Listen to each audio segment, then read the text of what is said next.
Well, I have a story from when I was about 14 years old. I'm in my 30s now, so I can't say every line is perfectly accurate, but you'll get it. Also, all names are fake. Don't be mad. Be me. Be obsessed with outdoorsy shit.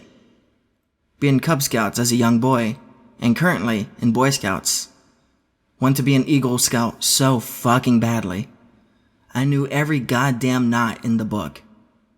One week, a bunch of us go camping into some woods in bumfuck Indiana, as Boy Scouts tend to fucking do. We're a troop of 12 kids.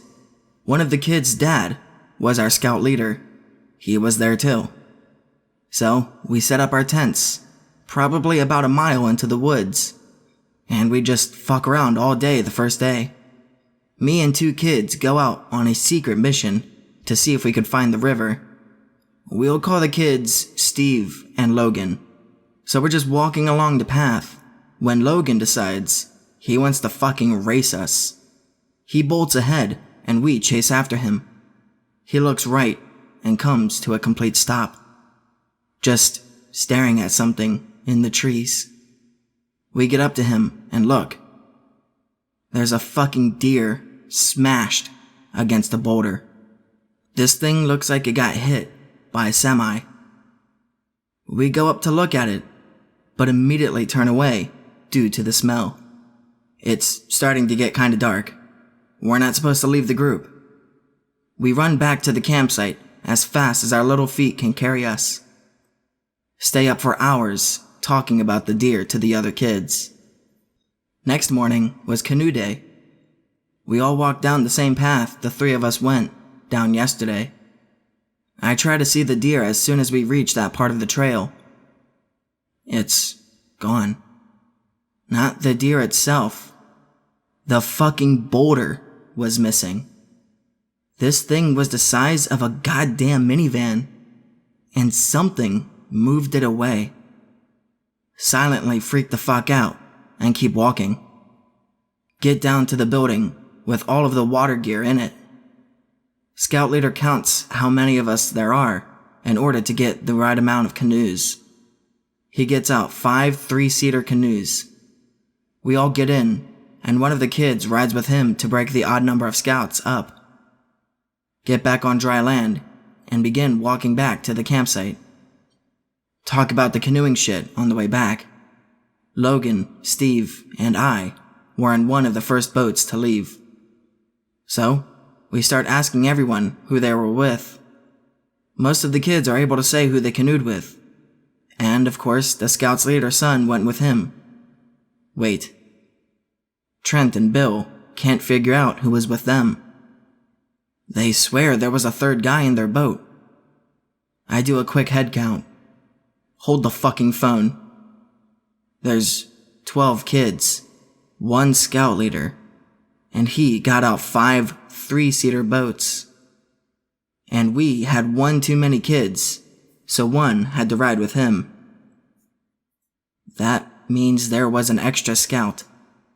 Someone else was in the canoe with Trent and Bill.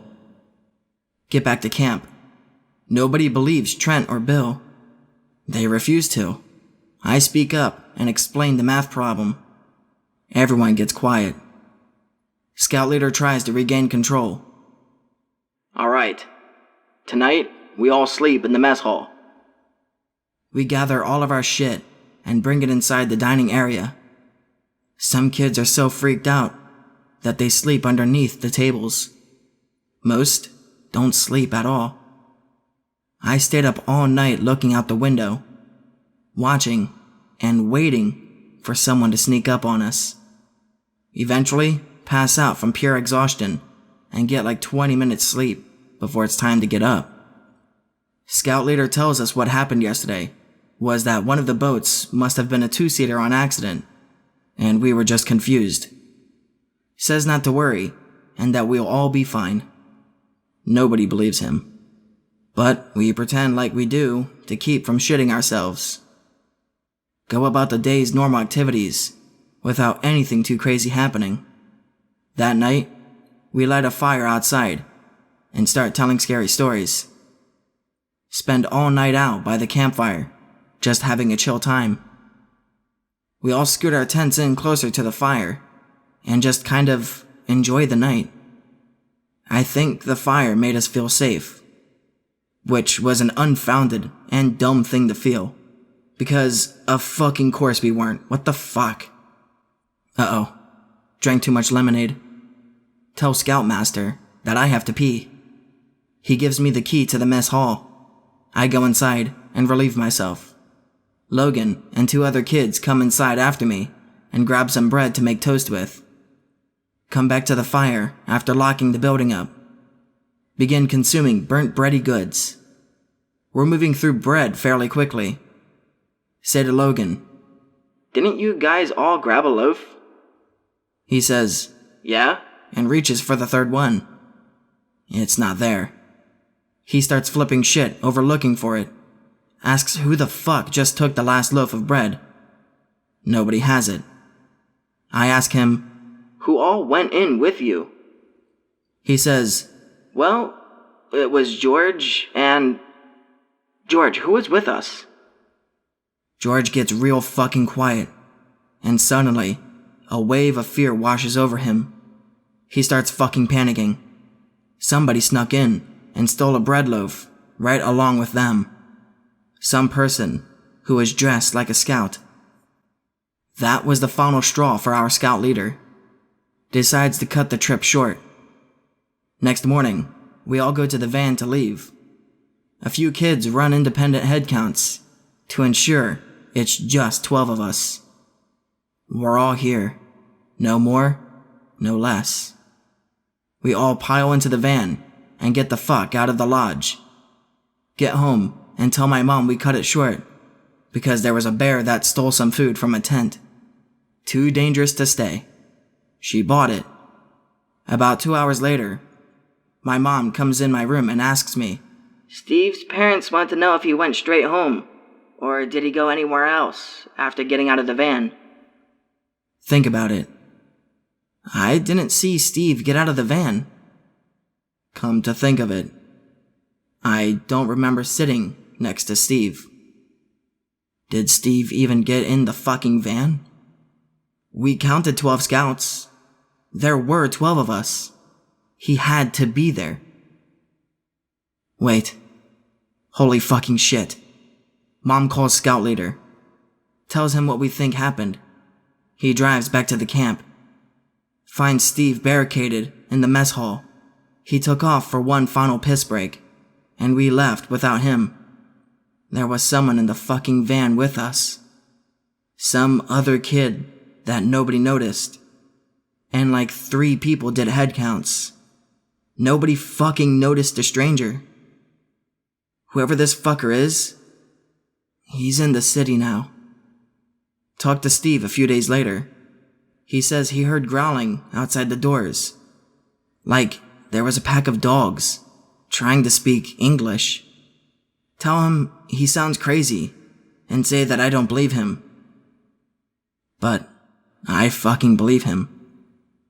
I never had any other troubles with whoever it was. They must have fucked back off to the woods or moved deeper into the city. Be me, 16. Urban exploration with cutie pie friend. Find this really small 2-story house, dilapidated as fuck. Doors are boarded up, windows are boarded up. See small window that leads into the basement. We're both thin-framed enough to slide in. Basement must be bigger than first floor. Hobo cot in the corner, porn mags, canned food, and all that. Should we leave it on? I don't want to get hobo knifed. Cot is covered in dust. Everything is covered in dust. No, I think we're good. Initiate flashlights. Basement is creepy, but otherwise empty, and smells like rancid shit. Like a literal bucket of shit. Flies and mold and just disgusting. I almost vomit. We go up the stairs into the house. Inside of the house isn't dusty, but it's dark. Explore all like 700 square feet. Living room/kitchen combo, bathroom. And that's it. Bathroom is locked, really tightly. Whatever. Living room looks really nice for an abandoned house. Kinda creepy, to be honest. Feel like someone's watching us. Go upstairs.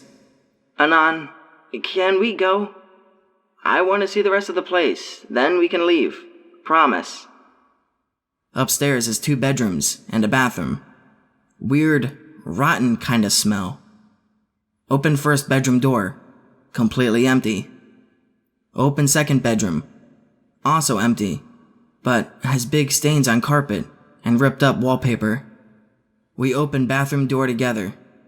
Olfactory sensory overload. Dead, skinned squirrels and cats all over counter. A small skinned dog in the toilet. Dried blood all over the floor. Bundle of cloth in bathtub. Morbid curiosity is taking over. 4 red spots in cloth about 2 inches wide each. Hand shaking as I reach for the end of the cloth. Anan, please, can we go? Move the cloth. Dead blonde girl with smeared makeup, eyes wide open, mouth is gagged. Friend screams, I scream. We run down the hall. Notice bedroom door is closed. I didn't close any of these doors. Run down the stairs. Friend is still screaming. Previously locked bathroom door is open. See knives and such in there, and a chair facing the door. Another bolt of cloth in that tub. Bathroom door slams shut. Friend screams louder, heads straight for the basement to leave. I hear her leave. I can't move. I'm too scared. House is completely silent. Hear door upstairs creaking. Fear paralysis gone. Run to the basement. Climb out the tiny window. Friend is there, crying and shaking. We're just outside the window. Suddenly hear, bam, bam, bam. I jump, she jumps, and screams. Tiny window is suddenly boarded up. Nope. We run back to our car in the driveway. There's a folded up note under the wiper. I grab it on my way to the passenger seat. We start driving home. I open the note. We've seen your faces. Call the police, and we come for you. I scream. She sees note. Breaks down crying. Never told anyone before. Not making this up. Stay the fuck out of San Antonio. Seriously. My grandpa would never go in his attic. Would never really tell us why. Me and siblings grew up not really questioning it. All of us just knew that Pop wouldn't go in the attic. Whenever he needed something from it, we would go get it for him. Totally normal attic. Never got any spooky vibes from it. Years later, Grandpa dies. Died peacefully in his sleep. I go stay with my grandma to keep her company. One night, we're up late talking about old memories. I bring up the attic and a story. Grandma gets really quiet. Asks if anyone ever talked to me about why he wouldn't go up there. Nope. She tells me that when they first moved into the house, Pop couldn't sleep. He said something about the house just didn't feel right. He paced all night like he was crazy. Went over every inch of the house with a fine-toothed comb. Grandma is really worried, but doesn't say anything. One night, he goes up into the attic. She hears him start screaming. She sprints up to the attic and finds him curled up in a ball. He's sobbing. Grandma asks him what happened. He looks up at her and tells her he figured it out. He points to where the eaves of the roof narrow down toward the far end. She looks. There's nothing there. And then she looks closer and sees something she can't really describe or explain.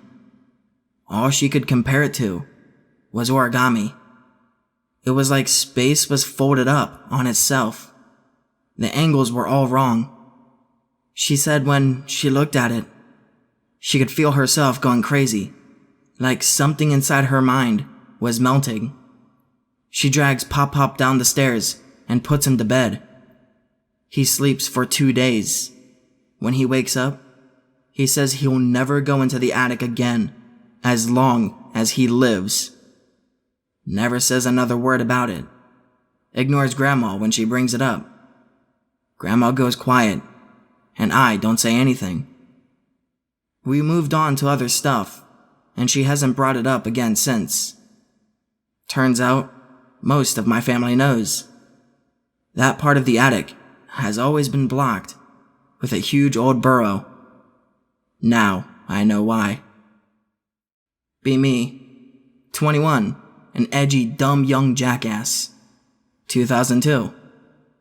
Sitting out on the back porch of my house with my girlfriend, sister, my equally edgy buddy Chuck, and his goth girlfriend Sarah. We're smoking, drinking, and blasting obnoxiously loud music of the time, such as Saliva, Disturbed, Godsmack, and Nickelback. The house I lived in at the time was pretty far in the woods. House, however, if you trek far enough, is home to a closed-off private landing strip, so planes are very common. Sarah goes inside to use the bathroom. We're chilling when Paul notices something up in the sky. "Anon, come check this out," says Paul. I do check it out. Think it's a plane at first, but it takes me pretty quick to realize this is no plane. It gives off this blue-green glow, is entirely silent, and is stationary. Girlfriend, sister, Paul, and I all stare at this fucking thing. First time I ever saw a UFO. It disappears after a few seconds. A few minutes go by. Sarah's still yet to come out. Sister volunteers to see if she's okay.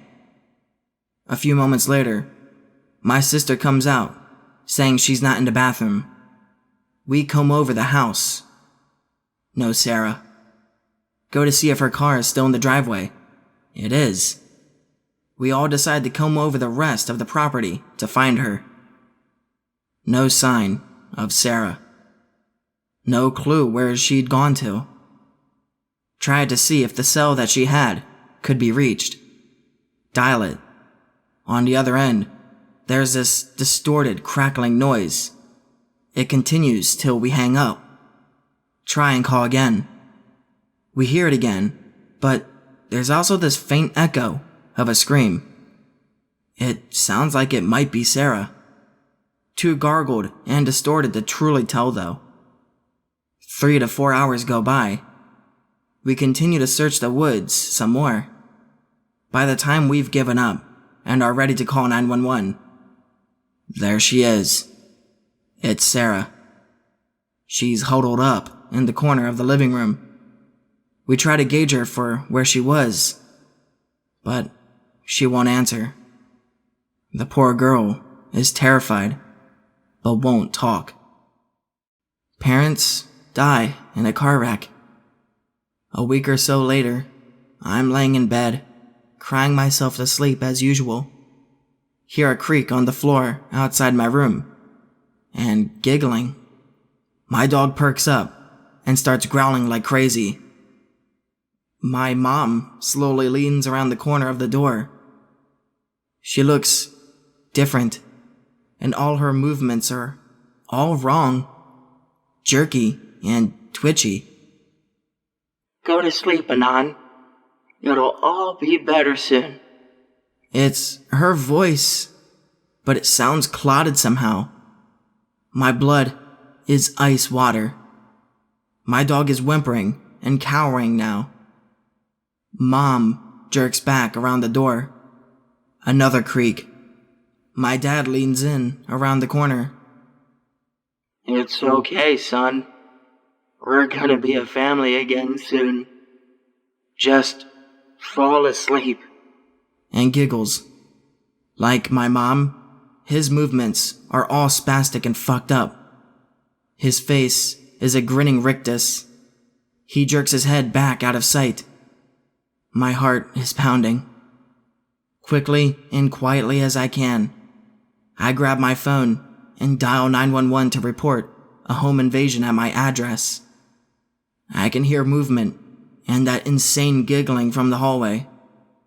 I'm lying there with tears rolling down my face from fear. I don't know how long it was until I saw flashing lights outside the house and muffled shouts. Hurried movement in the hallway. Something crashes to the ground. Muffled shouts from downstairs as the cops come through the front door. Thank you, God.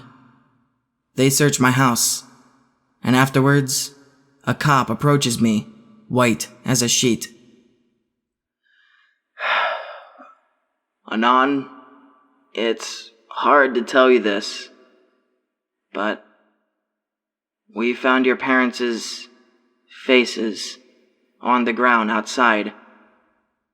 That was almost 10 years ago. They never found the sick fucks that did it, and I still have nightmares. Friends invite me to the beach. Broke as fuck, but they beg me to come. Alright, you convinced me. Get my shit together. Excited as hell for the non-stop drinking and beer pong matches we're about to do. Friend pulls up that weekend. Get in. Friend is silent. His girlfriend says he's in a mood. The dude has to drive like 10 hours just to get there. I don't blame him for being in a mood. We get to his place and crash. Wake up and get on the road. We've done this trip about 5 years consecutively. This is the first time that no one is saying a thing. Awkward as fuck. No way I'm sitting in silence for a 10-hour trip. Fall asleep. Wake up 4 hours later. It's about 3 a.m. We're going through one of the states. They're finally talking, laughing their asses off about something. Finally, we're all acting like how we used to. Looking outside at the passing apartment buildings and offices. We start making fun of the buildings. Everyone's attention is out the windows.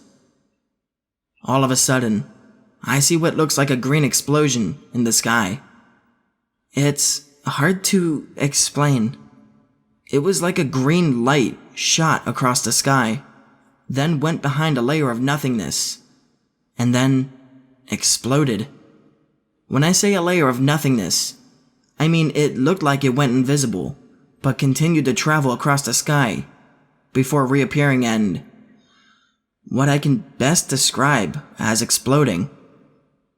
Its explosion didn't make a noise. I audibly go, "What the fuck?" Turn around to see if the friends beside me saw it. Everyone is looking forward. Smiles are wiped off their face. They all have a blank expression. "Did you guys fucking see that?" I say. The person in the passenger seat just says, "No," in a monotone voice. Nobody talks for the rest of the trip. I don't bring it up ever again. The entire beach trip, everyone is on edge and causing issues with each other. For example, at one moment, 2 friends who are borderline brothers get into an actual fight over cooking potatoes. They were sober. I just distance myself and get drunk by myself in my room. Come home. Family goes on massive bitch fit about me being gone, even though we talked the entire time I was at the beach. Girlfriend breaks up with me after being together for almost 2 years. Write this. What the fuck happened? Someone please explain this explosion light thing. It felt like, for a brief moment, when I woke up, I was with my actual friends. But after seeing the light, it's almost like I swapped into some fucked up realm where everyone is constantly angry. Just someone help me. Please.